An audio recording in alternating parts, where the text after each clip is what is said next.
Well, hi everybody. This is Bio 2510, Anatomy and Physiology 1. I'm Bob Ratterman. I'll be with you guys for the next 15 weeks or so. And since we're doing sort of a hybrid model with respect to lecture,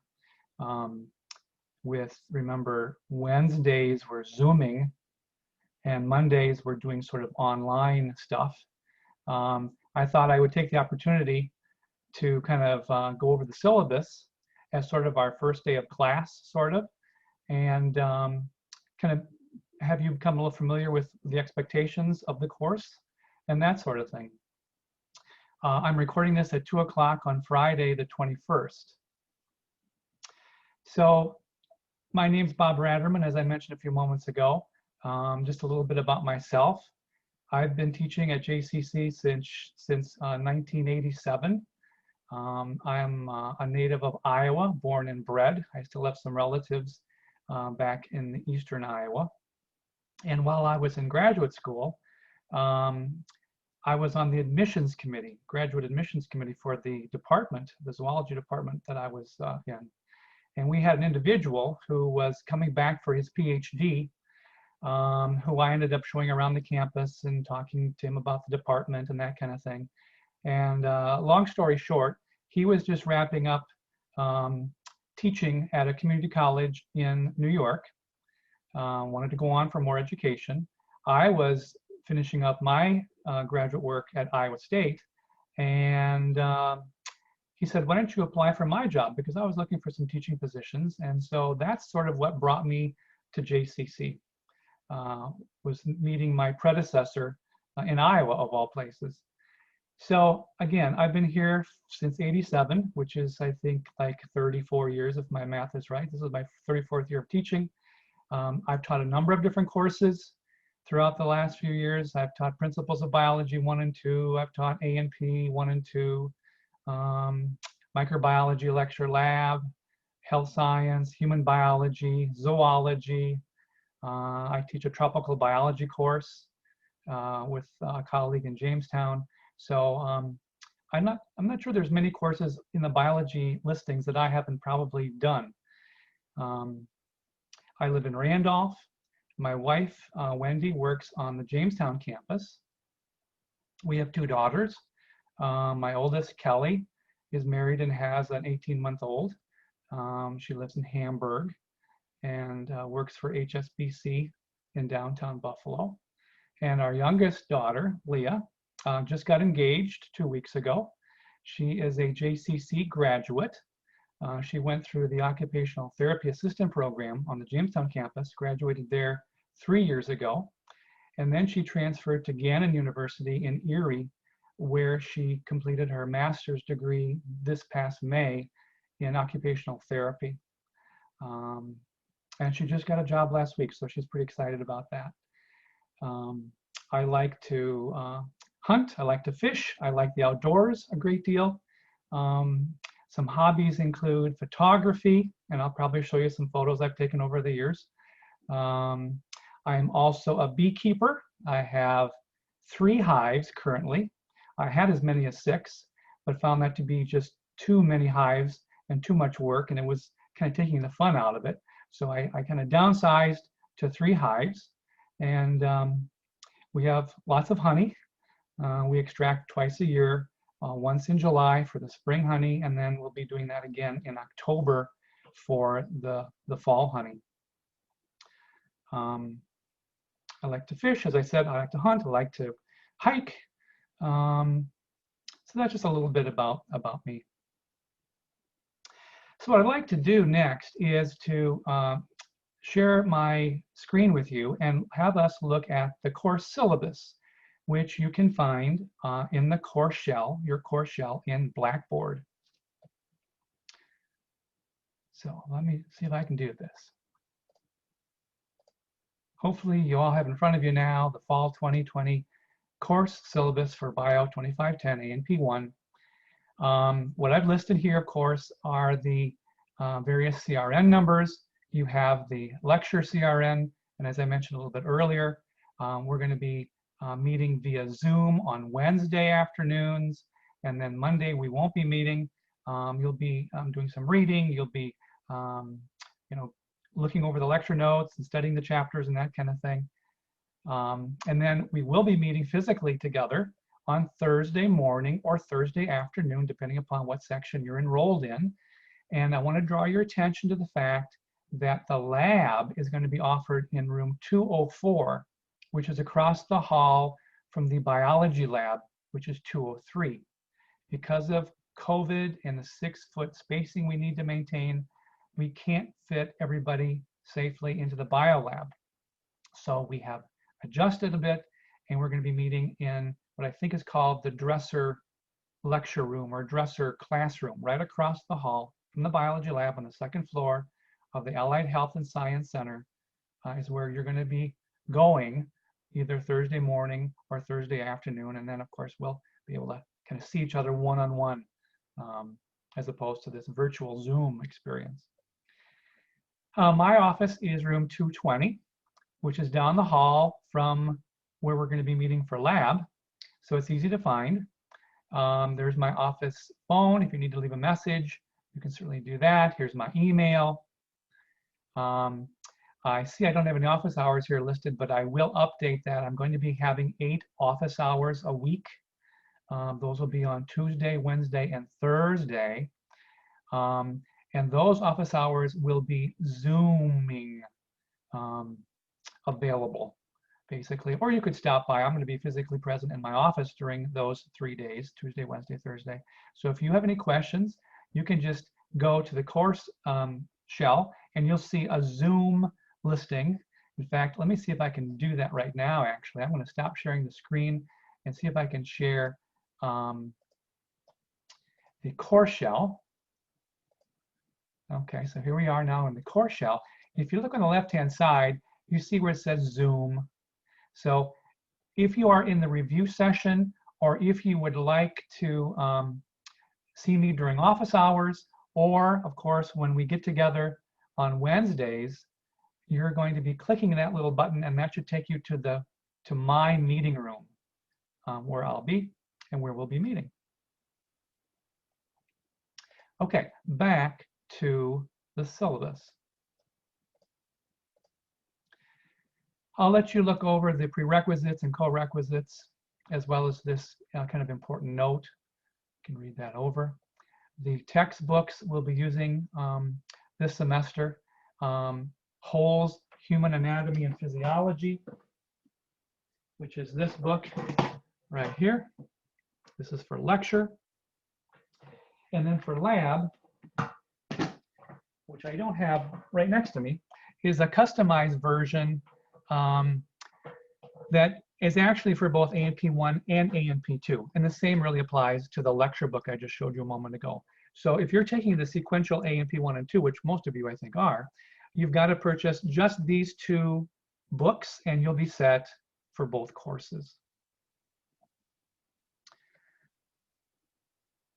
We'll be going over the lab and lecture syllabi and schedules in just a few moments, but this simply indicates the fact that you should certainly be reading your book, both text and lab book.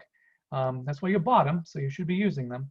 And if you can read ahead, that's even better. Not everybody can always do that, but you're going to know ahead of time what we're going to be covering in lecture and lab, so you can avail yourself of those books and look ahead if you wish to do that. And I would encourage you to do that, especially for lab. In terms of the grade, how you're going to be graded for A&P1, we're going to be combining both the lecture and the lab. In some schools, they actually will have a separate lecture grade and a separate lab grade. Typically, the lecture would be 3 credit hours and the lab would be 1 credit hour. But I would say more than half of the institutions will combine the 2, and that's what we do. So you're taking basically a 4 credit hour A&P1 course. That kind of boils down to, again, about 3 hours of credit coming from lecture and about 1 credit hour coming from lab. So let's talk about the lecture component or segment of the course first, and that's listed, of course, here. We're going to be having 4 lecture exams, the format of which could be multiple choice, matching, short answer, your choice of some essay questions, and we'll certainly talk more about these exams as we get closer to them. I think the first one is in another 4 weeks or so. We'll also be having several lecture quizzes.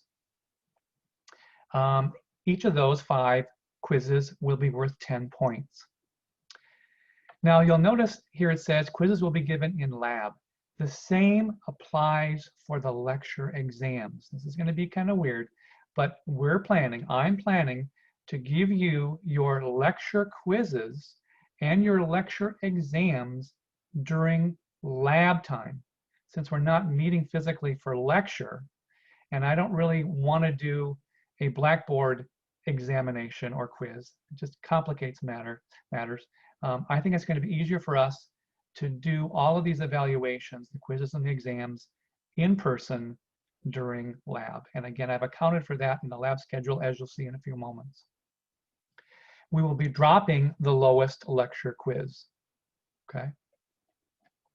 In addition to the 4 exams and the 5 lecture quizzes, we also have a single chemistry exam worth 30 points. This is a multiple choice exam, which will cover chapter 2 in the whole textbook. And we'll talk more about that coming up when we get together on Thursday.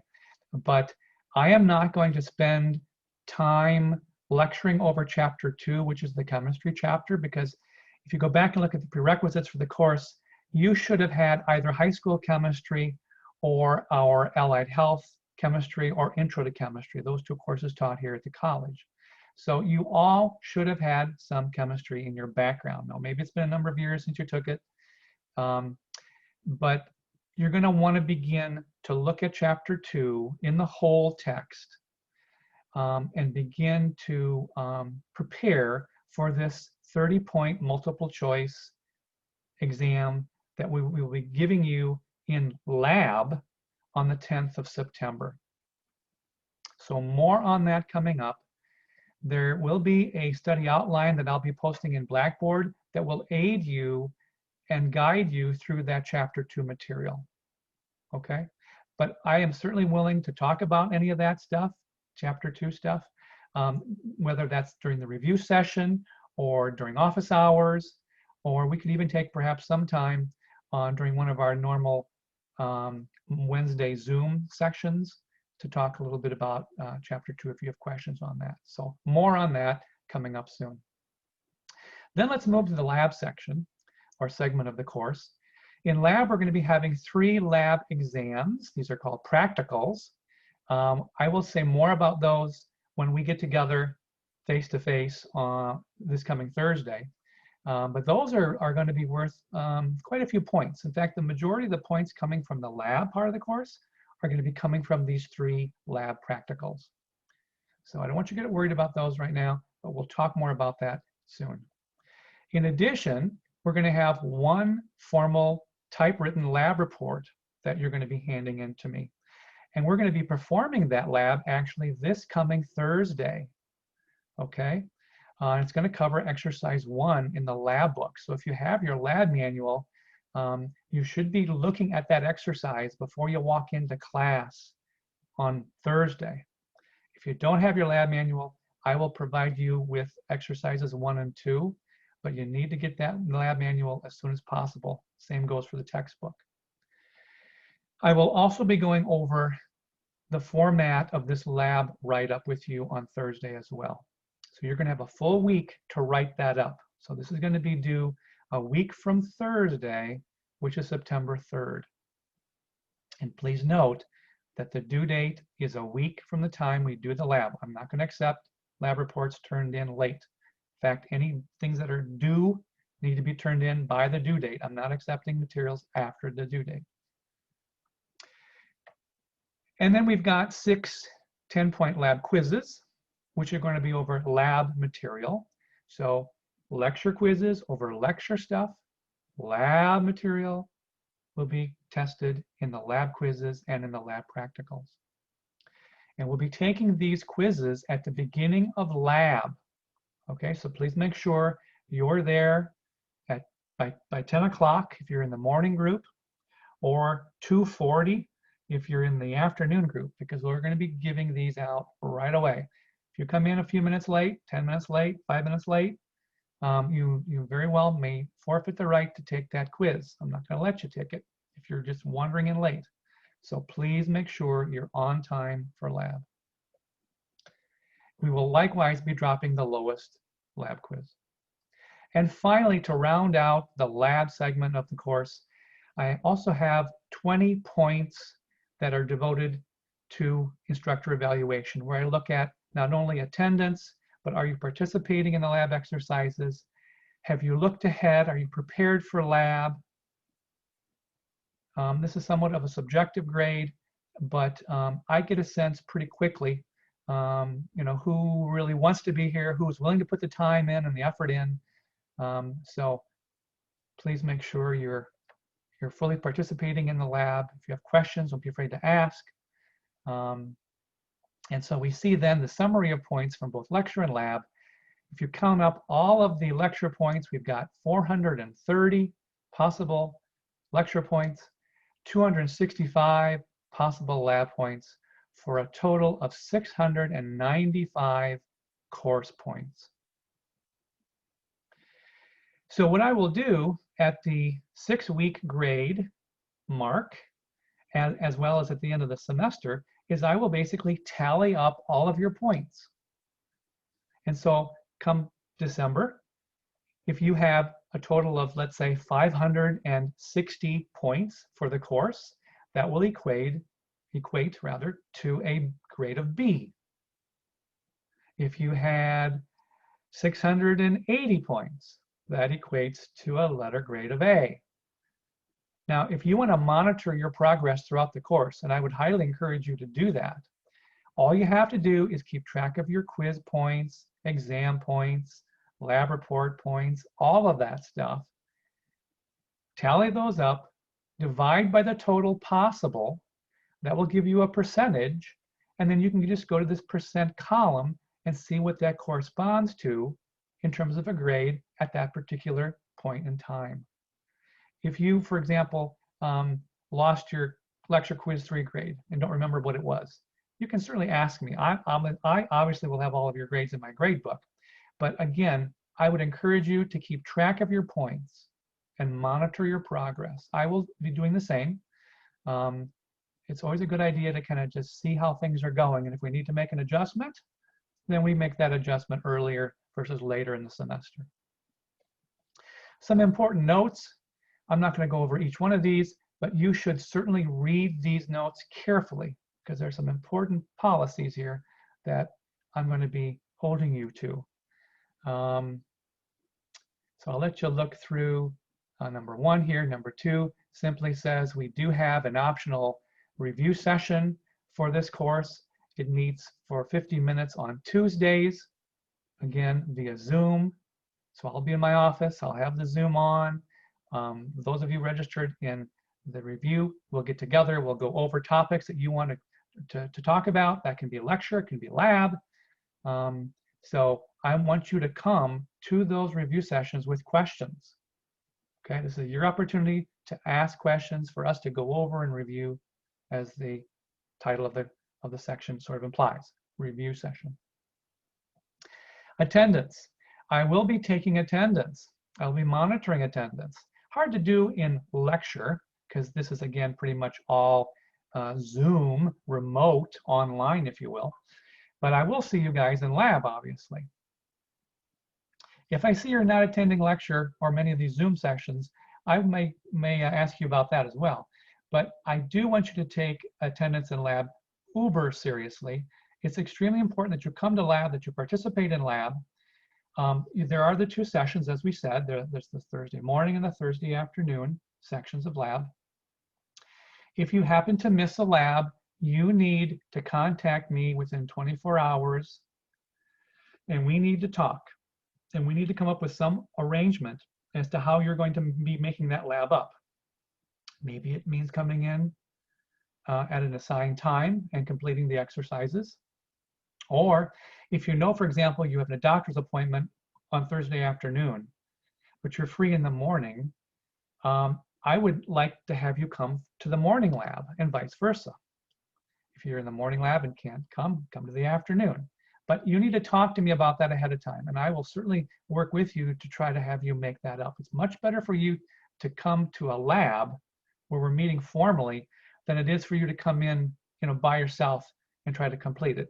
That can be done, but it's not the preferred way to go. But again, I am going to look for you to take the responsibility to contact me to make up that lab, and I'm going to be kind of monitoring that process. So please look this section over. It's pretty important stuff. Number 4 simply talks about the cheating policy. Again, I am not going to read this over. You can look this over yourself. Please do read it. There are some important statements in here that you need to be aware of. Makeup exams. This applies mostly to lecture. If you miss a lecture exam, which again will be given in lab, you will have an option to take a makeup lecture exam, but understand that that makeup exam, that lecture makeup exam, could very likely be an all essay exam that will be given the last week of classes during finals week. So you really want to avoid missing lecture exams because the makeups are going to be probably harder than the regular exams. And again, if something happens, I'm expecting you to contact me as soon as possible. Don't come to me the following week and say, hey, I missed exam 1. What can I do? I'm going to point you to number 5 note in the syllabus. Okay, so make sure you're aware of this.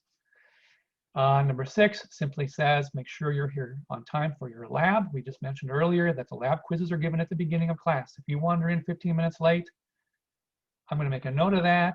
And if there's a quiz that day, it's likely you're not going to be able to take it. So please make sure you're on time. Now, I do understand things pop up. So don't be afraid to tell me, I got into an accident. The train prevented me from getting here on time. If it's a reasonable excuse, I will probably let you take the quiz. But let's just make sure we're here on time. And don't forget, there's going to be some check-in probably you're going to be doing as you come into the building because of COVID-19. You're going to have to get a bracelet put on your wrist. So there's a number of different policies that the college is implementing to safeguard you and me from the virus. And so it would behoove you to give yourself plenty of time to get a parking spot, to get checked in at the entrance of the Allied Health and Science Center, and to get upstairs to lab. Get here early. Number 7, I'll let you kind of read that over. Number 8 talks about the use of cell phones in particular during class, during lab time.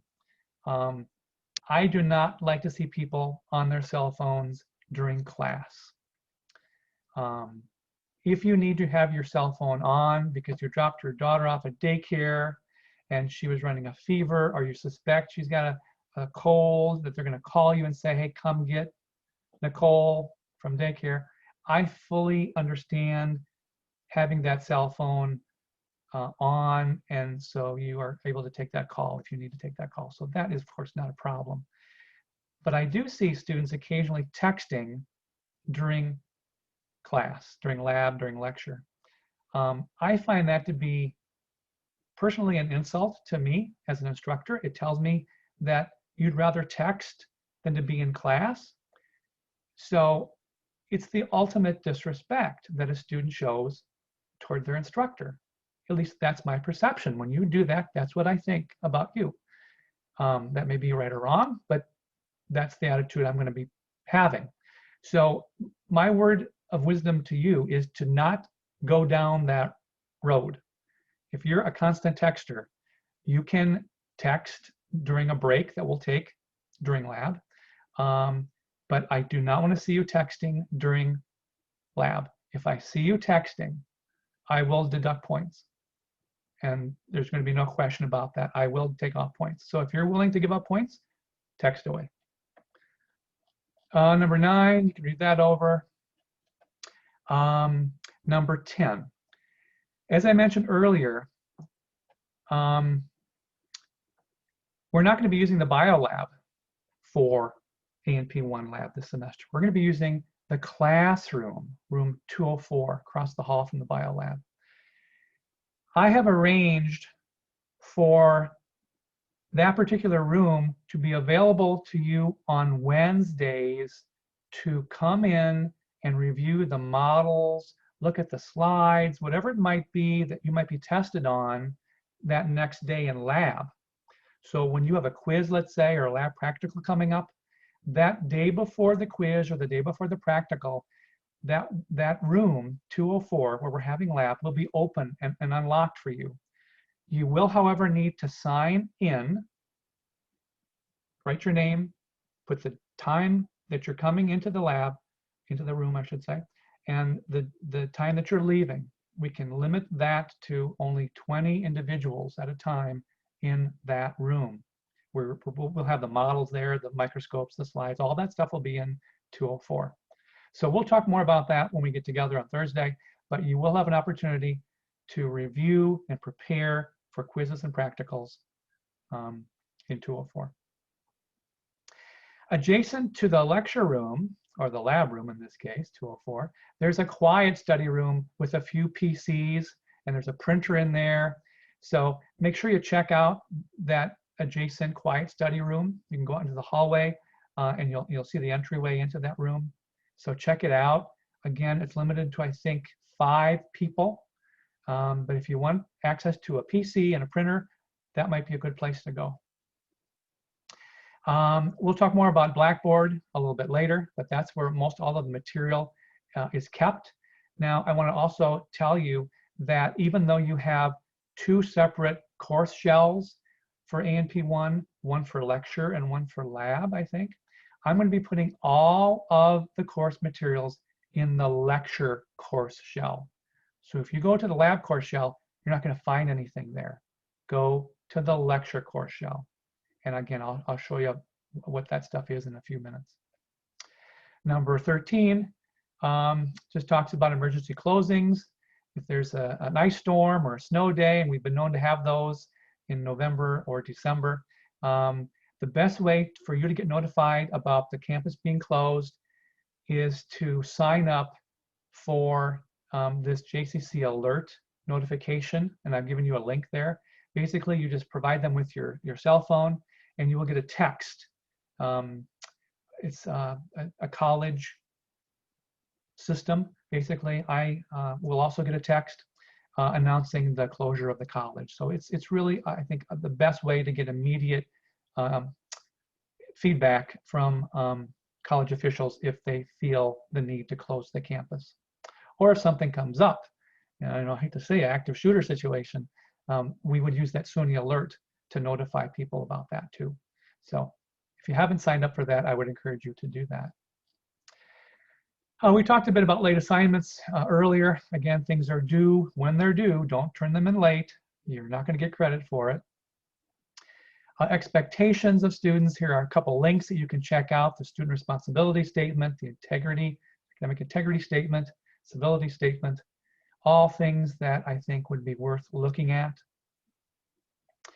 Number 16, I will not be providing handouts for you in lab, except for maybe that first lab, because some of you may not have gotten your lab book yet. But I will be giving you all of these handouts, all of the pertinent information you need for lab in the Blackboard course shell.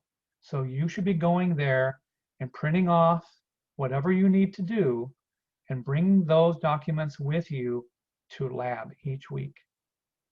Again, we'll look at that in just a few minutes. Number 17, special incentive. This is a real interesting little carrot I'm going to dangle in front of you, which basically says that if you have 90% of the points or more for the course, going into the 4th lecture exam, you will be exempt from having to take that 4th exam, and you'll automatically get an A for the course. So again, you have to have 90% or more of the points that have been accumulated up to that 4th exam. And if that's where you fall, you don't have to worry about taking that 4th exam. You can basically leave knowing you got an A for the course. So It's a little incentive, and typically we have several students each semester that take advantage of that. So be aware of that. Number 18 and 19 are some services available to you. I'll let you kind of just read that over. Same goes for number 20. We do have an extra credit option for A&P 1, and that is basically a research paper, which will be worth up to 25 points. The only stipulation that I have about this particular topic is that it has to do directly with something that we talk about in this course. It has to be related to A&P 1. It must go beyond the level of information presented in class or by the book. I will be looking at your punctuation, your spelling, your sentence structure, all of that grammatical stuff needs to be polished before you turn that in, which is why I encourage people to have somebody proofread your paper before you turn it in to be graded.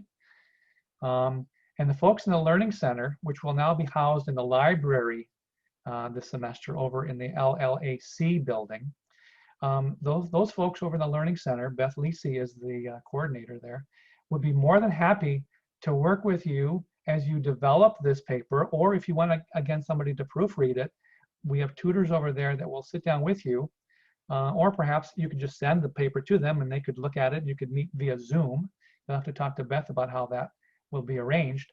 But the point being that there are folks willing to help you sit down with you and assist you in writing that paper and provide you with feedback on that paper.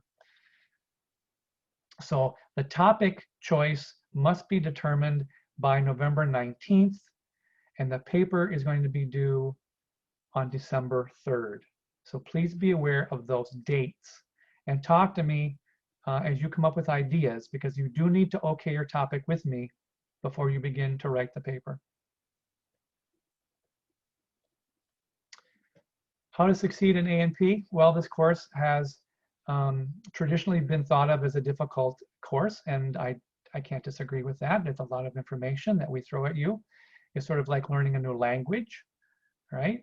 But I think it's probably safe to assume that the vast majority of you taking A&P 1 are doing so because you're going into the nursing program, right?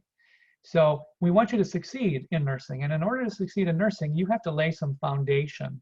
And A&P is an important foundation that you need to establish to succeed in other advanced biology courses like microbiology, or of course nursing classes.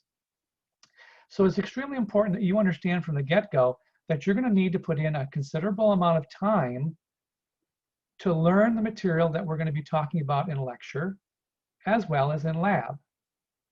So coming to class, coming to lab, coming to the Zoom meetings on Wednesdays, keeping up with the readings, all of this is going to be extremely important.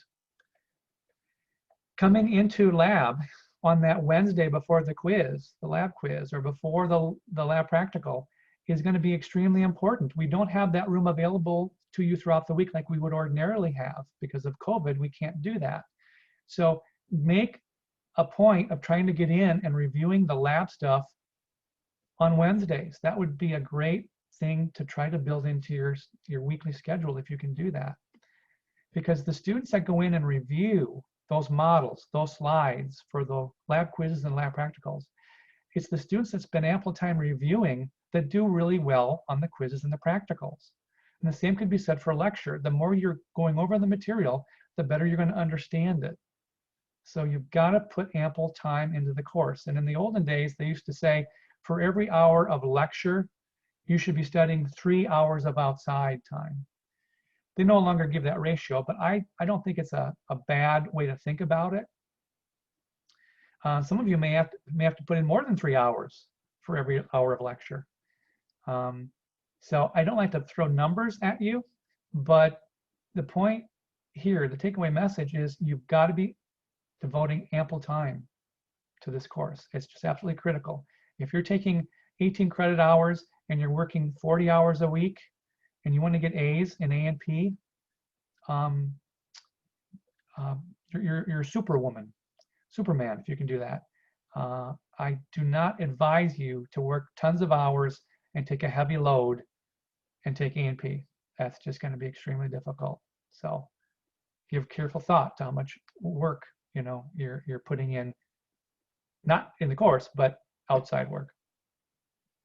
Keeping up, as we said, is important. Review, critical. Study groups. Well, I had to add the word virtual here for this semester because it's going to be difficult for you guys to meet physically, although I guess that could still be done if you maintain the 6-foot social distancing thing. But give thought to getting together in Zoom, for example. You could meet, if you have a small group of students, 3 or 4 of you, let's say, that you kind of come to know one another and you think you might be good study partners. Well, think about meeting every, Thursday afternoon or Monday morning for an hour or Saturday afternoon or whatever to go over notes. I think, that's what it's going to take in our COVID-19 world to think outside the box, to get creative in how you study. It's not as good as one-on-one, face-to-face. I'd be the first to agree with you there. But Zoom can be a useful, helpful, efficient way of meeting as well. Don't be afraid to ask questions. If you have questions about lab or lecture, don't be afraid to ask. There's no such thing as a dumb question. Never, never be afraid to ask a question. If you don't ask, you're not going to know. And it's likely the person sitting next to you has the same question. They're just afraid to ask, right? So don't be afraid to ask questions. I will not know everything there is to know about A&P. I will be the first to admit that. I am not an MD. But I will do my darndest to explain or find the answer for you to whatever question you ask. Make use of outside references and resources. We'll talk more about this in a few minutes when we get together actually on Thursday. I think I'll talk to you about this. But we do have some software programs that you can gain access to from the college. These are called interactive CDs. You can't get to them from home, okay? They're placed on a server somewhere on campus. So all of the campus computers can access these particular CDs. And so, again, I'll talk more about that, but that's something you might want to make use of as you review for some of these upcoming quizzes and such. Reading ahead, we'll be talking about the lecture schedule and lab schedules in just a few minutes. I'm a big advocate of trying to look ahead, if you can do that.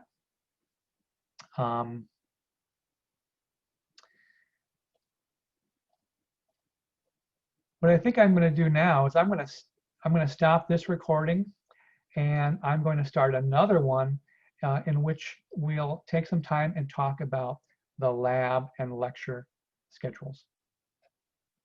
Okay, so I'm going to end this session and we'll reconvene.